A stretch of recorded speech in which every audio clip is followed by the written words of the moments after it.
हरतालिका तीज का पूजन व्रत कुंवारी कन्या कर सकती है, शादी होने के बाद भी नारी कर सकती है। अंतिम अवस्था तक प्राण छूटे तब तक हरतालिका तीज का व्रत नहीं छोड़ना चाहिए। एक व्रत हमेशा याद रखो, एक एकादशी और एक हरतालिका। हाँ, इतना जरूर है, ज़्यादा शरीर बेकार हो गया, बुढ़ापा आ गया, शरीर नहीं साथ दे रहा, तो कुछ फल खा लो, कुछ चाय दूध जूस आप लेकर कर लो। इतना भी नहीं बने, शरीर बहुत ही बेकार हो गया, तो आप एक समय फल का फलहार धारण कर लो, ठीक है। पर हरतालिका व्रत करने वाली माताएं भले उद्यापन कर दे, तो उस व्रत को थोड़ा हल्का कर लो। उद्यापन करा मतलब तुमने व्रत को हल्का कर लिया, थोड़ा हल्का कर सकते।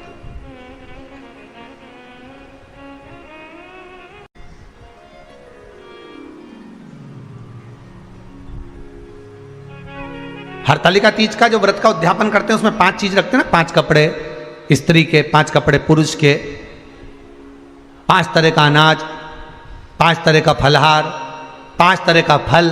तो 5 तरह का जो फल रखाता है हरतालिका तीज के उद्यापन में, दुनिया के लोग उस 5 तरह के फल को केला गिन ले, पपीता गिन ले, मौसम्बी गिन ले, और अनार गिन ले, संतरा गिन ले, सब कुछ गिन लेते हैं, पर उस 5 तरह के फल में धतूरे को नहीं गिनते। पर शिव कथा में वर्णन आता है, हरतालिका तीज के उद्यापन में लिखा हुआ है, सबसे पहले 5 फल अगर गिनना है तो उसमें पहले धतूरे को गिनो, क्योंकि शंकर को वो प्रिय होता है, शंकर उसको स्वीकार कर लेता है। और धतूरा शंकर भगवान को क्यों चढ़ाया जाता है उसका प्रसंग आपको पहले भी कहा, आज फिर कहते हैं। धतूरा जब हम भगवान शंकर को समर्पित करते हैं तो हमारा कोई कार्य अटक रहा होता है, जिस कार्य को बार बार एग्जाम में बैठ रहे हो, बार बार परेशान हो रहा है, बार बार इंटरव्यू देने जा रहे हो, नहीं हो रहा, एक बार धतूरे को हृदय से भगवान को प्रेम से, करुणा सागर मेरे शंकर को दिल से एक बार वो धतूरा भगवान से विनती कर कर उसको चढ़ाओ तो सही, भगवान तुम्हारा कार्य सफल कर देगा। पर दिल से चढ़ाना, हृदय। हरतालिका तीज की पूजन करने वाले को चाहिए कि बालू का, मिट्टी का शिवलिंग बनाना चाहिए। फुलेरा जो बनाया गया है ऊपर शंकर जी के ऊपर लटकाने के लिए, टांगने के लिए, उसके नीचे शिव पार्वती गणेश जी की सुंदर बालू की मूर्ति बना लेना चाहिए, पार्थिव लिंग का निर्माण कर लेना चाहिए। शिव की आराधना करना चाहिए।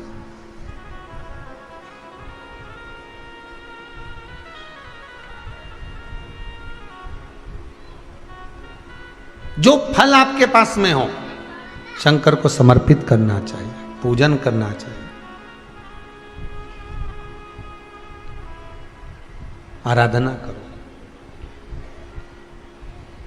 सबसे पहली पूजन हरतालिका तीज की प्रदोष काल के अंतर्गत हो जाना चाहिए, शाम के समय पर। प्रयास करा करो प्रदोष काल के समय पर पहली पूजन हो जाए तो ज़्यादा अच्छा। पर लोगों की आदत रहती है कि 8 बजे तक, 8:30 बजे तक, 9 बजे तक पहली पूजन करें, फिर दूसरी आराम से, फिर तीसरी, फिर आराम से, फिर चौथी। तो ऐसा सब अपने अपने हिसाब से। पर शास्त्र रीति कहती है कि प्रदोष का जो समय होता है, प्रदोष काल जो होता है, शाम का जो समय होता है, उस समय पर हरतालिका तीज की पहली पूजन हो, जिससे आपका स्मरण चित्त शंकर भगवान में उस घड़ी, उस पल, उस क्षण में आप शिव के हो जाएं और शंकर आपका हो जाए।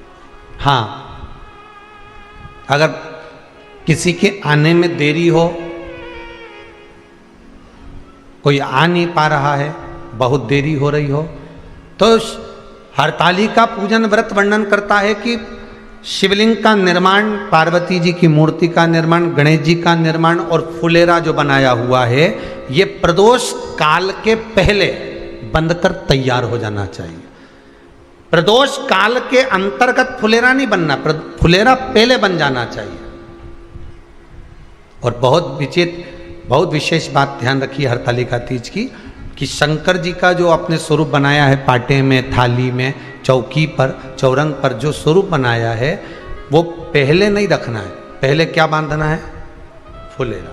पहले फुलेरा बांधिए, उसके बाद उसके नीचे शंकर जी को रखिए। कई अब जो हरतालिका तीज का पूजन करते हैं तो उनके लिए हो गया। अब दूसरे के लिए भी सुन ले।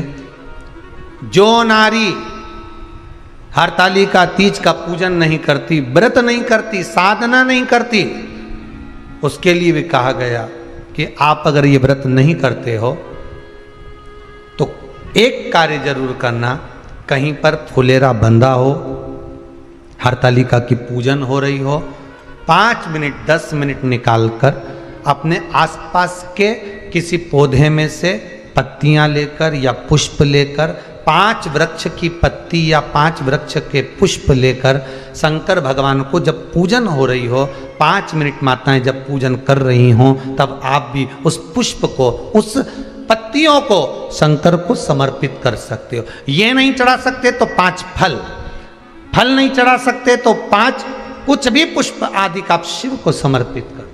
पर क्यों चढ़ाया जाता है, किस लिए चढ़ाना चाहिए? तो कहा कन्या स्त्री अगर मान लो हरतालिका का व्रत नहीं करती, पूजन नहीं करती, आराधना नहीं करती, तो वो कन्या, वो नारी, वो स्त्री, वो पुरुष कार्य तो बहुत करेगा, दुकान भी 4 चलाएगा, व्यापार भी बढ़ाएगा, पर संपदा को जोड़ नहीं पाएगा। 1 रुपये कमाएगा, 1.25 रुपये खर्च वाला काम चलेगा। हस्त नक्षत्र में जो तृतीया पड़ती है, हस्त नक्षत्र के अंतर्गत जो तृतीया का महत्व कहा गया है, वो संपदा को बढ़ाती है, मनोकामना को पूर्ण करती है। इस नक्षत्र के अंतर्गत जो तृतीया आती है वो मनोकामना को पूर्ण कर कर चली जाती है। इसलिए शिव की आराधना के लिए प्रथम मान्य। हस्त नक्षत्र में किया गया दान, हस्त नक्षत्र के अंतर्गत तृतीया के दिन किया गया पुण्य, हस्त नक्षत्र में तृतीया के दिन किया गया श्रृंगार, हस्त नक्षत्र में तृतीया के दिन करा गया अपना सुंदर सिंदूरा, भगवान का आनंद। 5 तरह के वस्त्र, 5 तरह के स्त्री के वस्त्र, पुरुष के वस्त्र, 5 तरह का फल, 5 तरह का अनाज, ब्राह्मण को बुलाकर ब्राह्मणी के साथ आप या तो ब्राह्मण से उद्यापन करवाएं या फिर आप स्वयं भी करते हैं तो शिव को समर्पित करके ब्राह्मण और ब्राह्मणी को भोजन कराकर वो भाग प्रदान करें। यही हरतालिका तीज के उद्यापन का वर्णन आता है। सुंदर भाव से हरतालिका माता आप सभी की मनोकामना पूर्ण करे। हर हर महादेव। थोड़ा ध्यान लगाकर सुनना। हरतालिका तीज शिव महापुराण की कथा ही नहीं है। आप जो तीज करते हो, हरियाली करो चाहे सातुड़ी करो, उस तीज की महत्वता क्या है, इस हिंगोली की शिव महापुराण की कथा में अपने को समझना है कि उसकी मूल तत्वता, उसकी महत्वता है क्या, उसका महत्व क्या है।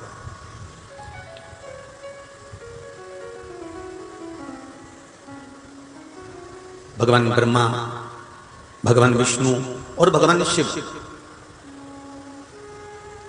इन तीनों की जो अर्धांगिनियां हैं, ब्रह्माणी, लक्ष्मी और पार्वती, इन तीनों ने तप कर कर, साधना कर कर ब्रह्मदेव को, भगवान विष्णु को और भगवान शंकर को प्राप्त किया। और तीनों ने प्राप्त कर कर तीनों देवताओं से वर मांगा कि वर हमको ऐसा दीजिए कि हमारे तप साधना का फल नारी को तीज के दिन प्राप्त हो जाए। अब देखिए जरा, एक ही व्रत से, एक ही उपवास से उसको संपूर्ण तप साधना का फल प्राप्त हो रहा है, संपूर्ण तप साधना का फल उसको मिल रहा है। मात्र एक व्रत से, केवल एक व्रत कर रहे हैं, संपूर्ण तप साधना का फल उसको प्राप्त हो रहा है। ऐसा कोई व्रत, ऐसी कोई साधना, ऐसा कोई शंभो शरण पड़ी मांगो घड़ी घड़ी मुख काटो, दया करी न दर्शन आपो, शंभो शरण पड़ी मांगो घड़ी रे घड़ी दुख काटो।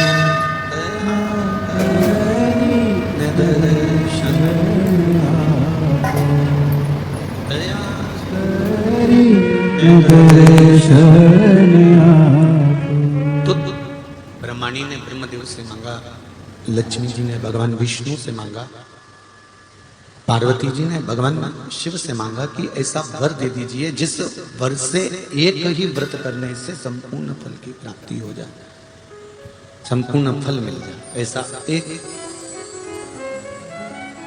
व्रत का फल दे दीजिए, मात्र एक व्रत का। अब देखिए, हरियाली तीज करने वाली माताएं थोड़ा ध्यान से सुनना।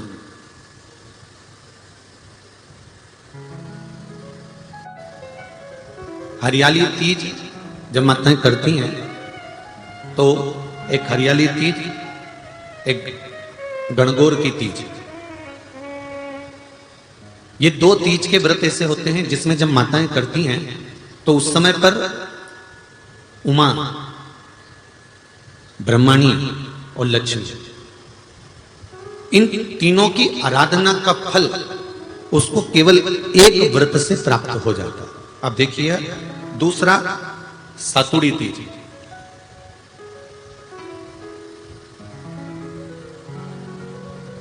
इसमें उमा और महेश्वर, उमा और महेश, ब्रह्माणी और लक्ष्मी,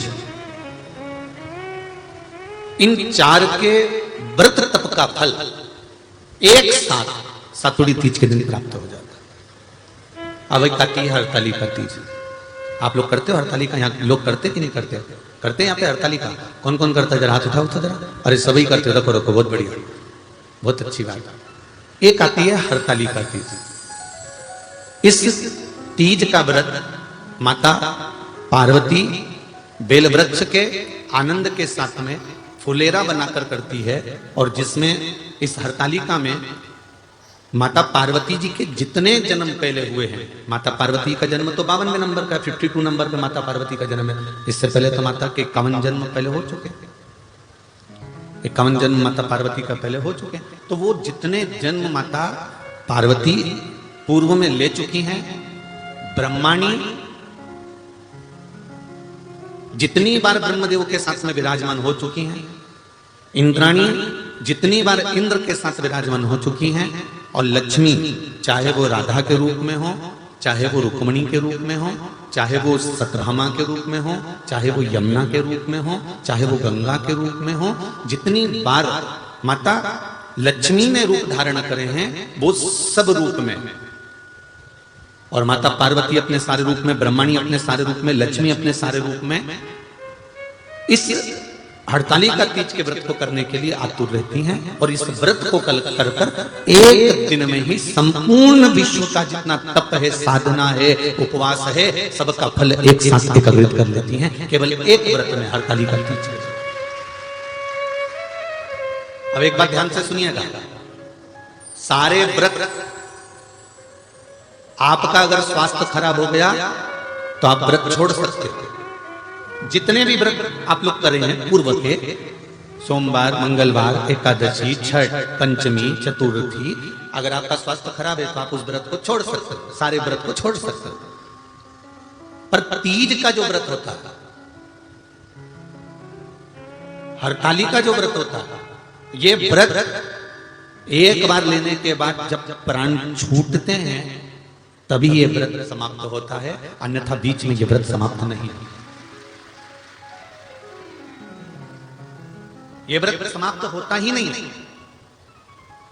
अगर शरीर से नहीं बनता कि अब हमारी अवस्था हो गई, अब शरीर से नहीं बन रहा है, तो भले एक पहर की पूजन कर कर, एक पहर का नियम धारण कर कर, एक पहर का स्मरण कर कर, एक पहर का पूजन व्रत धारण करो, और उसके बाद में भले आप थोड़ा सा जो भी आपको लेना है वो कर लो, पर इस व्रत को करना ही पड़ता है। इस व्रत का नियम ही यही है। इस व्रत पार्वती मैं तुम्हें प्राप्त हुआ हूं, यह हरतालिका तीज के व्रत का फल है। शिव जी कहते हैं पार्वती जो नारी हरतालिका तीज के व्रत का स्मरण करती है, फुलेरा जो बांधा जाता है उसमें 5 माला से ज्यादा माला लटकना चाहिए, 5 से कम नहीं।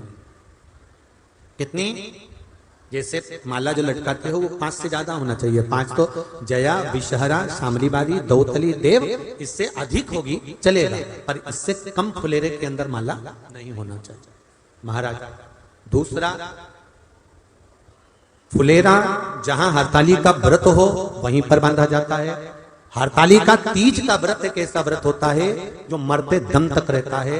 इस व्रत को छोड़ा नहीं जाता। ये नहीं किसी और वाले गुरुजी ने कहा और अपन ने एक बार कर लिया और अगली बार वो व्रत गायब हो गया, ऐसा नहीं होता। हरताली का तीज अखंड सौभाग्य के लिए, वंश वृद्धि के लिए, कार्य सिद्धि के लिए और कुंवारी कन्याएं उत्तम वर प्राप्ति के लिए, आनंद सुख के लिए करती हैं। ऐसा नहीं है कि केवल स्त्री ही करती है।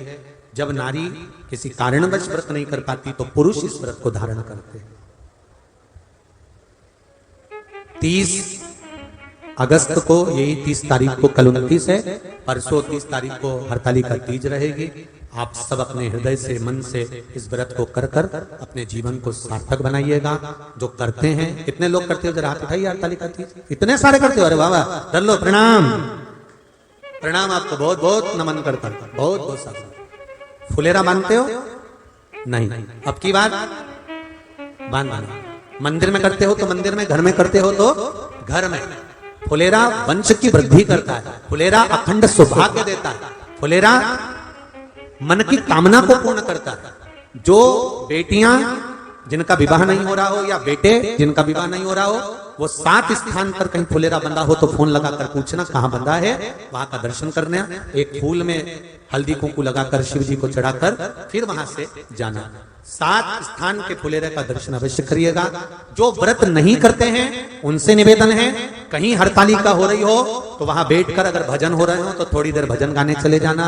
अपने मोहल्ले में, कॉलोनी में, सोसाइटी में कहीं हरताली का तीज का व्रत हो रहा हो तो 2-4 मिनट जाकर दर्शन जरूर करना, जिससे भोलेनाथ आपका अखंड सौभाग्य करे और आपके मन की कामना पूर्ण करे।